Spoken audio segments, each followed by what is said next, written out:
So mga boss, good morning. Another bembem, another day, no? So ito, dinala dito ni Sir ang aga-aga.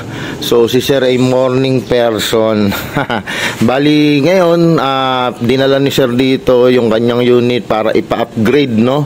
So gagawin niya na pang bahay o yung pang self-defense sa bahay nila, no? At the same time, ayun nga, ang target ni Sir is 480 to 500 FPS, no? Yun yung target niya na ma-reach natin. Check natin kung ano magagawa natin dito sa unit na to, no? By the way, ENC 603, napaka-ikli, napaka-compact, no?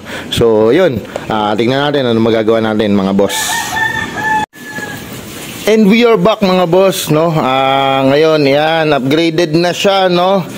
Sinelyo natin yung hangin, nagpalit tayo ng spring, yun, nag-air compression tayo, no?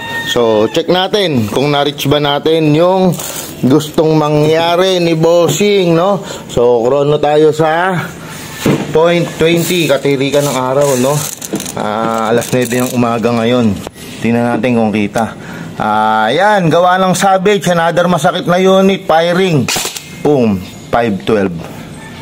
So, kita ba siya? Ayan. 530, 506, 508, 505. Full auto natin, mga boss. 505, 499, 508. So, consistent, no? Very, very consistent. Another masakit na bembem, no? Yan, bossing. Pwede mo nang kunin. Maraming salamat. Very, very quick lang. So, yan. Salamat.